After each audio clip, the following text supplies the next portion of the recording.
everybody. Welcome back to episode 3, Geologic Mapping and Structural Geology. Finally got around to preparing this episode. It's preparing a geologic map. We're going to do a field study of an area, Southern Anthony Mountains, and it includes a physical traverse. So I am working on improving this channel as much as possible. I'm going to be working on a couple different ideas. I've taken a couple months off to think of ideas to spice this channel up. Just in case you're wondering why I haven't been able to post, I wanted to record this particular episode, but also I've been trying to think of ideas to spice this thing up because, it's just PowerPoints and I'd like to do more field-oriented stuff. And I'm also currently working on finishing up the book for the Python series as well. So I could get that out of the way, start doing other stuff on that particular playlist as well. But at the end of this episode, you'll see some field stuff related to this episode. I wasn't able to do everything I wanted to, but it was fun to finally get back out in the field. During quarantine, it's been about a year since I went hiking, so that was nice. In geologic mapping, you combine skills, map reading, rock identification, measurement of structural features, and drafting. Before the map is complete, you will also use your abilities to visualize the 3D shape of rock units and how they relate to the form of the land. Based on limited observations, the final product is an interpretation of what they see and how those observations can be projected across covered areas. The map is a guide to what can be inferred about the subsurface and about the geologic evolution of the area. So your preliminary preparations, first you got to define your map area, establish your boundaries of the area, and draw on the base map. You investigate the immediate surrounding area. You map beyond the boundaries, which includes faults, contacts, folds, which may extend beyond your area. And then we're going to look at QGIS, but you can use Google Earth as well to create your boundaries. So you save it as a KML and then export it to QGIS. And then I use what's called SW Maps. It's an Android app that you can use to do some mapping on. QField is probably better, I should say. We didn't really map when we went out for our field work. Just kind of enjoyed the hike. But I plan on building on this eventually and QField and doing an actual map on my phone for this instance. So we're going to collect and review existing information, as much information about the geology as possible. So you want to research the stratigraphy, the rock descriptions, the previous geologic maps.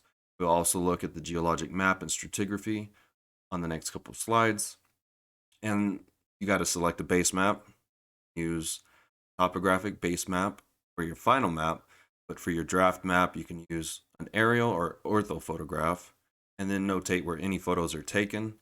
I like to use a combination of both for the final map, the aerial mixed in with a lower opacity topographic map. So the stratigraphy of the site, you have the Fussaman Dolomite, which is Middle Silurian, Canateo, Middle Devonian, Las Cruces, Early Mississippian, Rancheria, Middle Mississippian, Elms, Late Mississippian, Latuna, and Burrino, Early Pennsylvanian. So as you can see, starts here, the Silurian, all the way up into the early Pennsylvania, right here. Burrino is one of the rocks that we'll see in the video. We'll also see the Fussaman Dolomite as well. Those are the two rocks that you'll see during the field portion of this video. I created my map. This is a geologic map that's been performed on the site before. It's technically good to look at that and kind of prepare yourself to what you'll be mapping. Go to the site, type of rocks you'll be looking for, what type of contacts you'll be looking for. So making a reconnaissance survey, which can save you time in mapping. You want to use this to find the best rock exposures, access, property boundaries. You have to obtain permission if it's private property. You don't want to get shot. And let's go into QGIS, not Google Earth. Survey our site real quick. So this is our site. We already did our field work, but we drove on this road, took a right here, up to here, took a left, came up here. Actually, we stopped right about here because there's a washed out, the road is washed out right here. So you'll die if you go any further than this unless you have a motorcycle, and you could travel this way. This is our site boundary. As you saw on the geologic map, this is a little valley. Got your high elevation right here and then right here. It's a pretty simple site. Fusselman is right here. Oh, Fusselman's actually down here. Then you have the Burrino. As you'll see in the video, those two should not be in contact with one another. That tells you something. It's a fault contact. And then as you trek this way, you go into basically the stratigraphy in the right order. So as you walk up, you're going into, you have the Fusselman, go into Rancheria, then Las Cruces, or Canetio, then Las Cruces, and then the Helms and La Tuna and Burrino. It's in order, so there's no faulting. There are unconformities here and there, but there's no faulting in this particular portion of the site. Faulting, there's 2 or 3 faults that cross-cut, and specifically, this fault that cuts through here comes back over here, as you can see, a little bit displacement on the beds right here. Then the fault cross-cuts this road, this access road, this big road here. I've actually mapped this area for field camp.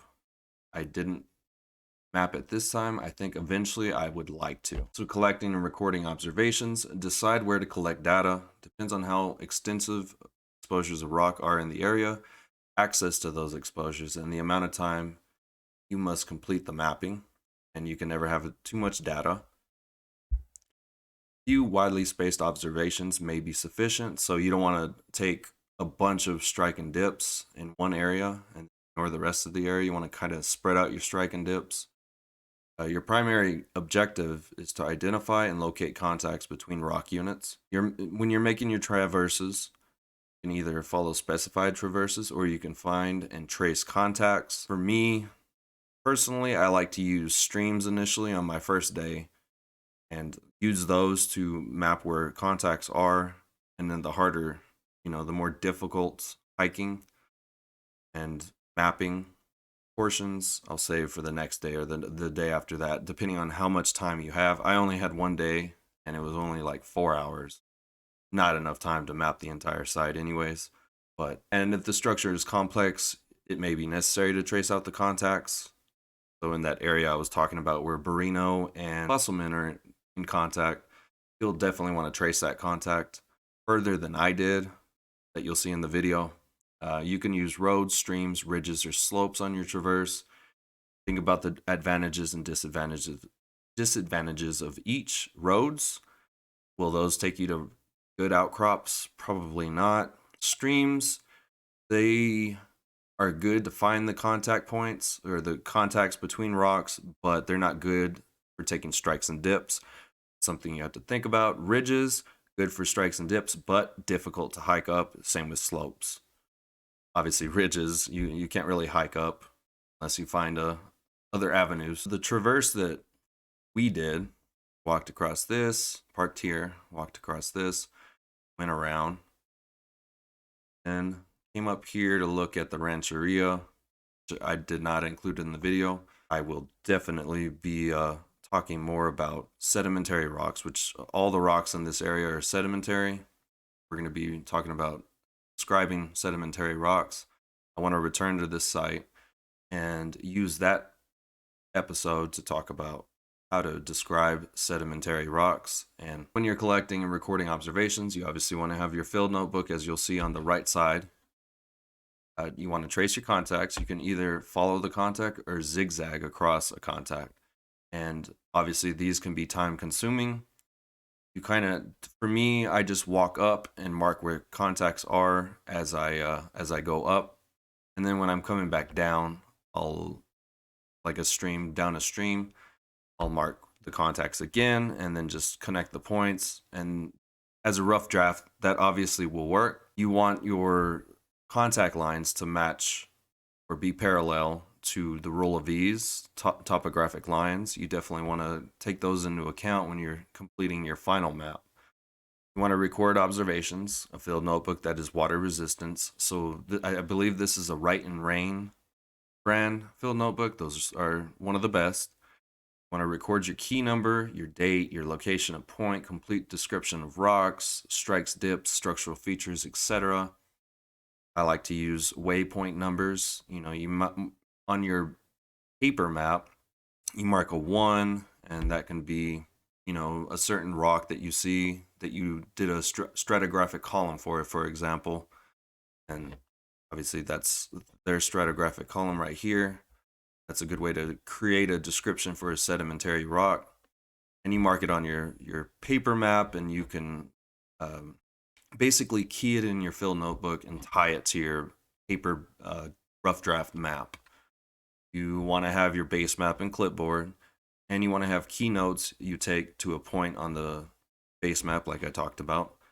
And if you have a GPS on you, which we all have phones, so you can record your GPS, your time. If you take samples, sample numbers, symbols for fine grains. Clays are going to have the little dash symbols, whereas sands are going to be bigger specks, and so on and so forth. Pretty detailed field notebook. I wish mine looked that good. And determining your location, it is essential that you always know where you are located. With GPS, it's easy to kind of know where you're located, and it's easiest to find yourself on an aerial or ortho photograph. One way to do it when you don't have your technology is to do location by resection. Take two known points where two reverse bearings intersect. So you got to have a paper map, and you got to have your protractor with you. So let's formulate this idea in Google Earth. And we're not going to see it done in this episode. Maybe eventually I'll do it. But let's say we're right here in the middle of this road, and we want to know where we are, which obviously we are on a road, so you should be able to know where you are. But anyways, you're right here, and you want to shoot with your Brunton a bearing towards this point. There's a high point over here somewhere. Shoot it towards that point, and then shoot a bearing towards this point. And with a protractor, take that angle from that point that you shot at and measure it over here. Wherever the lines intersect, that's where you are located. It's called location by resection. And then describing the outcrop, want to make sure that you're describing your outcrops significantly.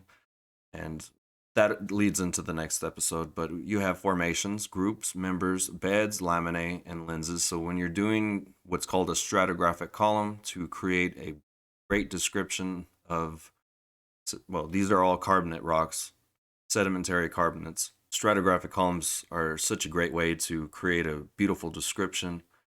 Have very thick beds, as you can see on this chart over here, to thin laminae. Anything above 1 centimeter is considered a bed, and below a centimeter is considered a laminae, just so you know. And then lenses are just thin, discontinuous beds. So they'll just literally be a lens trapped in, say, a carbonate. You'll have a chert lenses in some of these carbonates that you see at Sierra Vista. Making measurements with compasses. Geologists use compasses to measure the orientation of lines and planes. Orientation of a line is determined by measuring its bearing and plunge, described in terms of strike and dip. The bearing and azimuth of a line is the compass direction of that line. The plunge of a line is the angle of inclination of a line measured in a vertical plane containing that line. Typically, you use bearing and plunge to measure the fold axis, or a fold in general. Measure the characteristics of the fold. Use those. And then the strike of a plane is the bearing of a horizontal line on this plane. So you can imagine this is your strike on this rock layer, and it's dipping this way. Wherever, if you drop water on the surface, wherever it flows down, that's the direction of your dip. Dip of a plane is the angle of inclination of the plane measured in a plane that is perpendicular to strike, which is important. Your dip is always perpendicular to your strike line. And the direction of dip must always be indicated. Planes that strike northeast, which is what this is striking. Let's just say this is north. This is northeast.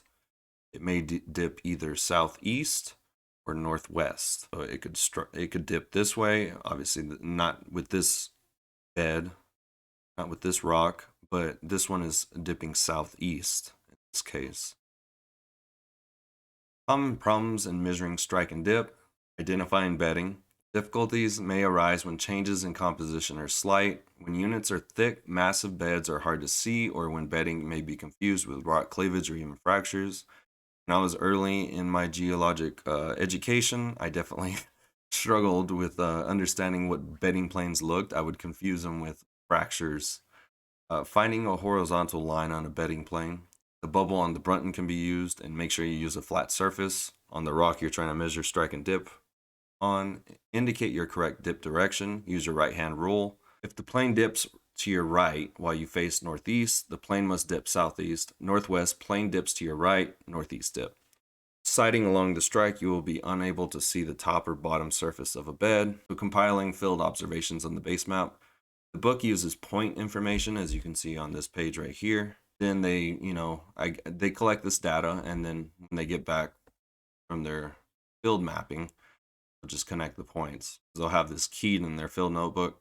To me, it's easier to just do the lines in the field. So interpreting the data, if you compile data, you're going to collect each day a pattern related to the structure of the rock units in the area, and the way they are expressed in topography should begin to emerge. You will learn to recognize map patterns that are indicative of these conditions.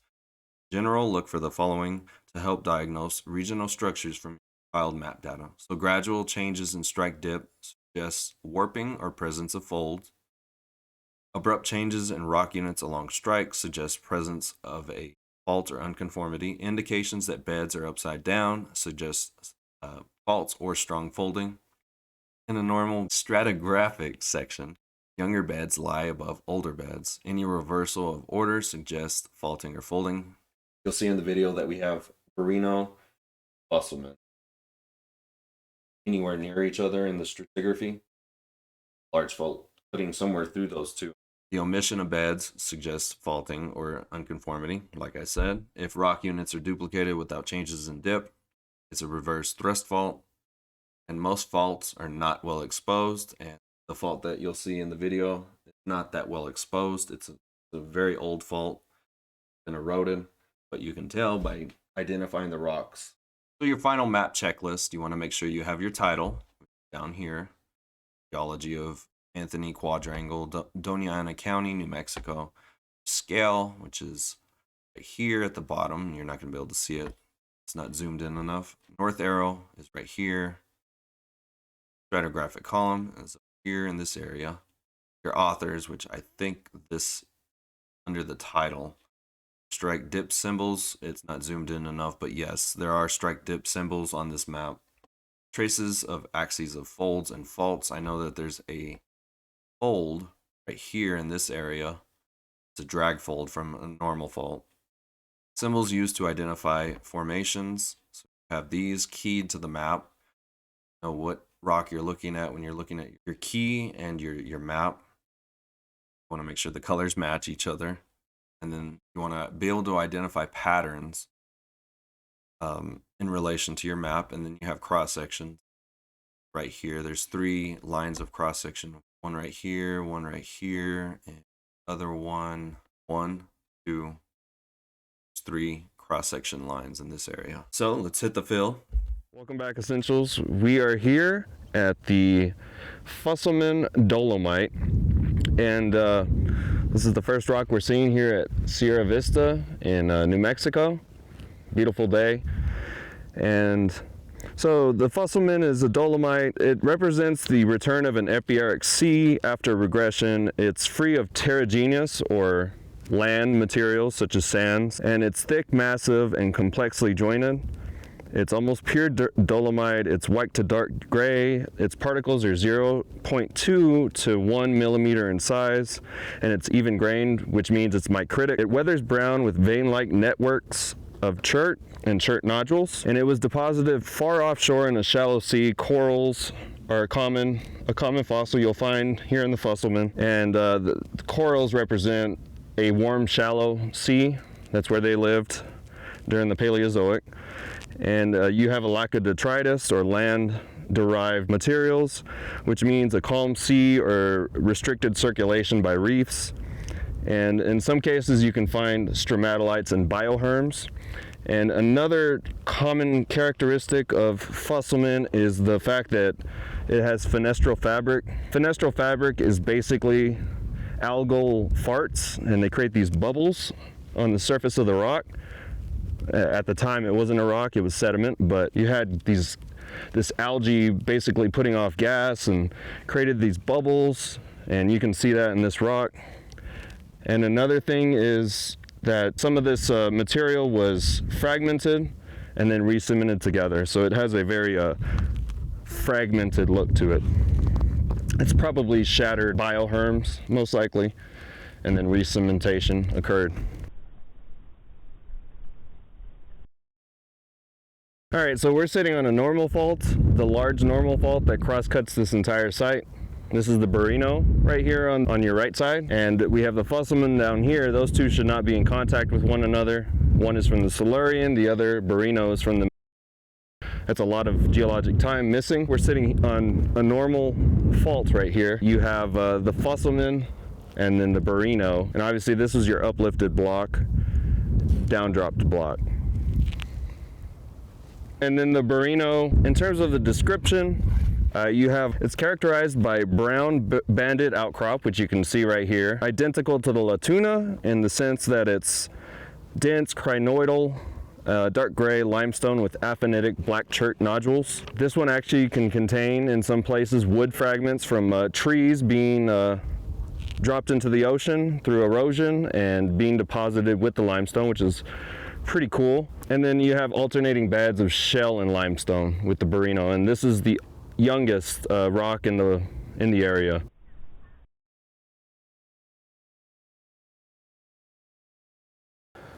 So real quick, we were talking about structural analyses. I just have a picture of a vein array, and that one that I mentioned in the previous episode, episode 4, you can measure the width and length of this particular vein array and the amount of connections between them, and that tells you that there's been an extension in the area, obviously a normal fault. So good little tool. So I have a picture here of a small fault. You can see this discontinuity of the bed. It obviously was faulted and down dropped, and this is still within the Burrino. So thank y'all for watching. Let's get this video to 20 likes. We already went over episode 4, straining rocks. We'll be moving on to a couple other, I forget what I'm going into. It's going to be a description of sedimentary rocks, and I forget what the structural geology book chapter is, but that's what the next episode will be. It'll be episode 5. Hit the like, comment, sub, share, all that good stuff. It's 20 likes. Post the next episode. Go out and record more field related stuff. That's what I want to start doing this particular series, because structural geology and geologic mapping, very, very field oriented. Thank y'all for watching. Later, Essentials.